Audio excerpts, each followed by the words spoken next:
Assalamualaikum warahmatullahi wabarakatuh. Perkenalkan, kami dari kelompok 3. Di sini kita ada 5 anggota, yaitu yang pertama ada Solihah, yang kedua ada Nopi Suci Indasari, saya sendiri, yang ketiga ada Sili Ramadanti, yang keempat ada Fahmi Puji Andraini, dan yang kelima ada Siti Fatimah. Di sini kami akan menjelaskan tentang Women Center Care pada ibu nifas dan ibu menyusui. Assalamualaikum warahmatullahi wabarakatuh. Apa kabar teman-teman semuanya, para dosen sekalian? Mudah-mudahan dalam situasi pandemik seperti ini kita masih diberikan kesehatan oleh Allah Subhanahu wa taala, sehat walafiat, dan tentunya selalu berada dalam lindungan Allah Subhanahu wa taala. Amin.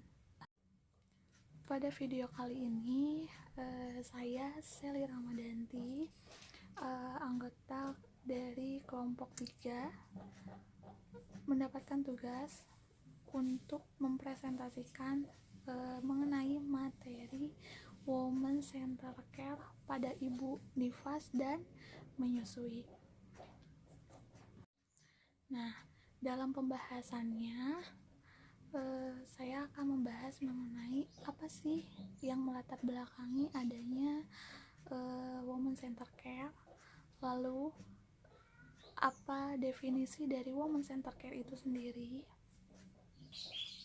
lalu prinsip-prinsip dalam asuhan kebidanan yang berpusat pada perempuan itu seperti apa, dan bagaimana juga faktor-faktor yang harus diperhatikan di dalamnya, serta kita akan berlanjut mengenai membahas mengenai konsep dasar nifas itu sendiri dan dukungan bidan dalam pemberian ASI. Untuk itu kita langsung ke pembahasannya. Kali ini pertama saya akan bahas mengenai latar belakang dari Women Center Care. Berbicara mengenai Women Center Care, tentunya berbicara dengan perempuan. Nah, perempuan di sini merupakan makhluk biososial kultural yang utuh dan mempunyai kebutuhan dasar bermacam-macam sesuai dengan tingkat perkembangannya. Setiap perempuan merupakan pribadi yang mempunyai hak dan kebutuhan serta harapannya masing-masing. Saat ini perempuan itu mempunyai hak dan bisa mengambil tanggung jawab yang besar terhadap kesehatannya sendiri maupun keluarganya. Maksudnya di sini hak dari setiap perempuan itu dapat ditentukan oleh dirinya sendiri. Baik itu dalam memilih dan memutuskan untuk siapa yang dapat memberi asuhan kepadanya dan di mana tempat untuk pemberian asuhan kepadanya. Dapat diakui bahwa wanita saat ini sebagai kelompok penduduk yang mempunyai peran besar bagi kelangsungan kehidupan dan kesejahteraan bangsa. Sebagai pendapat yang dikatakan oleh salah seorang tokoh, dalam hal ini Abu Rami dan Naisbil, itu mengatakan pendapatnya terhadap perempuan itu dapat menggambarkan betapa besarnya peran wanita yang dapat merubah profil dunia. Dengan dasar itulah maka dewasa ini terutama di negara-negara berkembang seperti Indonesia banyak program-program yang dipusatkan kepada wanita itu sendiri. Oleh karena itu, bidan sebagai mitra perempuan dituntut lebih terampil dan dapat mengidentifikasi serta mengambil tindakan yang tepat waktu bila mana terjadi masalah pada wanita. Lanjutkan ke pembahasan selanjutnya. Pembahasan mengenai apa yang dimaksud dengan Women Center Care itu sendiri. Women Center Care adalah asuhan yang berpusat pada wanita. Nah, dalam kebidanan terpusat pada ibu atau wanita adalah suatu konsep yang mencakup hal-hal yang lebih memfokuskan pada kebutuhan, harapan, dan aspirasi dari masing-masing wanita tersebut. Lanjut lagi ke pembahasan selanjutnya mengenai prinsip-prinsip dalam asuhan kebidanan yang berpusat pada ibu atau dalam kata lain woman centered care. Yang pertama, memastikan ibu menjadi mitra yang sejajar dalam perencanaan dan pemberian asuhan kebidanan. Lalu yang kedua, mengenali layanan yang ada untuk memenuhi kebutuhan mereka dan keinginan mereka. Yang ketiga, memberikan informasi pilihan-pilihan yang tersedia selama kehamilan, persalinan, dan periode pasca Natal. Yang keempat, memberikan asuhan yang berkesinambungan pada ibu sehingga mereka mampu membentuk hubungan saling percaya dengan orang-orang yang peduli untuk mereka. Pembahasan selanjutnya mengenai faktor yang harus diperhatikan. Nah, ada beberapa faktor yang di sini yang menjadi perhatian bagi seorang pemberi layanan yang berpusat kepada perempuan. Yang pertama itu meliputi pandangan agama, yang kedua status gender, yang ketiga lingkungan tempat tinggal, yang keempat interaksi sosial, yang kelima persepsi masyarakat terhadap fungsi, hak, dan kewajiban reproduksi, yang keenam dukungan dan komitmen politik serta kebijakan pemerintah. Dari faktor-faktor yang telah disebutkan tadi, itu merupakan perhatian utama pada asuhan woman centered care yang dilihat dari sisi faktor budaya dan lingkungan.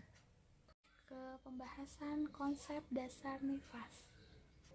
Masa nifas, seperti yang kita ketahui, adalah masa setelah persalinan, yaitu di mana masa ini akan mengalami pulihnya alat kandungan seperti semula, lamanya itu selama 6 minggu. Merujuk pada tujuan asuhan pada masa nifas, yaitu di mana tujuan ini merupakan untuk menjaga kesehatan ibu dan bayinya, baik fisik maupun psikologis, melaksanakan screening yang komprehensif tentunya untuk mendeteksi adanya masalah dan mengobati serta merujuk bila terjadi komplikasi baik pada ibu ataupun bayinya. Dan lalu tujuan yang lainnya adalah untuk juga memberikan pendidikan kesehatan tentang perawatan kesehatan diri, nutrisi, keluarga berencana, menyusui, pemberian imunisasi kepada bayinya, dan perawatan bayi sehat itu seperti apa. Dalam bahasan masa nifas, yaitu kita beralih ke pembahasan mengenai tahapan masa nifas. Tahapan masa nifas sendiri itu dibagi ke dalam 3 tahapan. Tahapan yang pertama adalah immediate postpartum period. Masa ini adalah masa segera dari plasenta lahir sampai dengan 24 jam. Nah, masa ini juga terdapat banyak masalah, misalkan masalah dengan perdarahan atonia uterus. Nah, perdarahan karena atonia uterus sendiri itu merupakan perdarahan di mana rahimnya itu tidak ada kontraksi, makanya bidan di sini harus memeriksakan secara teratur, mulai dari melakukan pemeriksaan kontraksi uterus, pemeriksaan lokeanya, tensi darah, dan suhu. Tahap yang kedua ini adalah early postpartum period, di mana masa ini berlangsung selama dari 24 jam sampai 1 minggu. Nah, pada masa ini juga bidan memastikan evolusi uterus dalam keadaan normal, tidak ada perdarahan dan lokea tidak berbau busuk, tidak ada peningkatan suhu, ibu cukup mendapatkan makanan dan cairan, serta ibu dapat menyusui bayinya. Yang ketiga selanjutnya adalah late postpartum period. Nah, periode ini itu berlangsung dari mulai masa 1 minggu sampai 6 minggu postpartum. Nah, periode ini bidan juga harus melakukan perawatan dan pemeriksaan sehari-hari dan konseling KB tentunya, karena pada masa ini bidan harus sering melakukan asuhan untuk mengkonselingkan tentang rencana dari ibu untuk menggunakan kontrasepsi apa, dan supaya melakukan anjuran untuk ber-KB. Nah, itu tadi pembahasan mengenai konsep masa nifas sampai dengan tahapan masa nifas.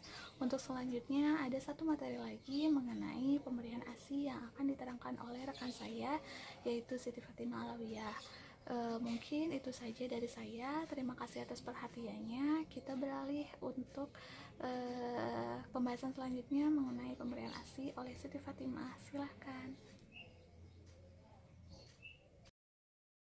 Assalamualaikum warahmatullahi wabarakatuh. Perkenalkan, saya Siti Fatimah Alawiyah dari kelompok 3 akan membahas tentang woman care pada ibu menyusui, yang mana kita ketahui bahwa woman center care ini merupakan suatu konsep yang mencakup hal-hal dan memfokuskan pada kebutuhan ibu itu sendiri.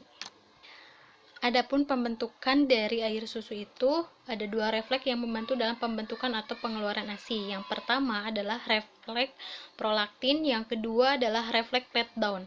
Refleks prolaktin ini yaitu kadar estrogen dan progesteron itu menurun, ditambah lagi dengan adanya isapan bayi yang merangsang puting dan yang akan merangsang ujung-ujung saraf sensorik yang berfungsi sebagai reseptor mekanik. Yang kedua adalah refleks letdown, di mana dengan dibentuknya hormon prolaktin ini, rangsangan yang berasal dari isapan bayi akan dilanjut ke neurohipofis yang kemudian dikeluarkan oleh oksitosin. Melalui aliran darah, hormon ini akan menuju uterus yang dapat menimbulkan kontraksi pada uterus sehingga terjadi involusi dari organ tersebut. Selanjutnya ada pun pemeliharaan pengeluaran air susu, yaitu di mana hubungan antara hipotalamus dan hipofis akan mengatur kadar prolaktin dan oksitosin dalam darah. Hormon-hormon ini sangat perlu untuk pengeluaran dan pemeliharaan penyediaan air susu ibu. Proses menyusui memerlukan pembuatan pengeluaran air susu dari alveoli ke sistem duktus. Bila duktus tidak dikeluarkan akan mengakibatkan berkurangnya sirkulasi darah kapiler yang menyebabkan terlambatnya proses menyusui. Adapun berkurangnya rangsangan menyusui oleh bayi misalnya, itu pun akan mengurangi frekuensi isapan yang kurang, seperti itu. Nah, bagaimana sih kita sebagai bidan agar pemberian ASI ini maksimal? Yaitu ada yakinkan bahwa bayi memperoleh makanan yang cukup dari payudara ibu sendiri. Kemudian bantu ibu sedemikian rupa sehingga ia mampu mempunyai bayinya sendiri. Itu memotivasi dari keluarganya, dari suaminya, atau dari lingkungannya. Kemudian ajarkan cara merawat payudara yang sehat pada ibu. Nah, banyak sekali di luar sana yang ada beberapa masalah dari payudaranya, mau itu bengkak, mastitis, kemudian abses. Nah, itu mungkin ada yang kurang dari beberapa cara merawat payudara, posisi pemberian ASI serta perawatan payudara itu sendiri. Kemudian bantu ibu pada waktu pertama kali memberikan ASI. Biasanya setelah melahirkan, nanti bidan itu memberikan konseling tentang bagaimana cara merawat payudara, memberikan ASI, dan posisi yang benar ketika memberikan ASI. Adapun beberapa macam posisi pemberian ASI nanti bisa dilihat di gambar atau PowerPoint. Nah, untuk kesimpulannya dari Women Center Care, yaitu asuhan kesehatan yang berpusat pada wanita dalam kebidanan terpusat pada wanita, di mana suatu konsep yang mencakup hal-hal yang lebih memfokuskan tadi ya kepada kebutuhan, harapan, aspirasi masing-masing dari wanita tersebut di lingkungan sosial dan kebutuhan institusi atau profesi tersebut atau yang terkait.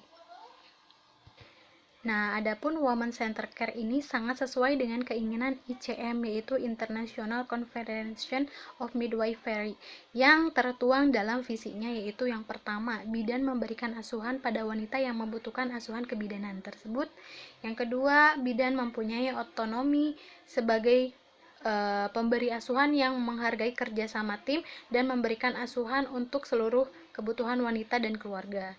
Ketiga, bidan memegang kunci dalam menentukan asuhan di masa depan mendatang, termasuk pelayanan kesehatan utama. Yang keempat, bidan bekerja sama dengan wanita dan memperbaiki asuhan sesuai dengan harapan wanita. Karena banyak sekali setelah ibu nifas ini, yaitu fase dimana dia ada perubahan fisiologis, kemudian ada kecenderungan ketakutan gitu ya. Kemudian yang tadi ada beberapa kendala dari proses menyusui, merawat bayi itu sendiri, kemudian merawat payudara sendiri, bahkan mungkin merawat dirinya sendiri. Begitu. Baik, terima kasih. Mungkin sekian pemaparan dari saya. Wassalamualaikum warahmatullahi wabarakatuh.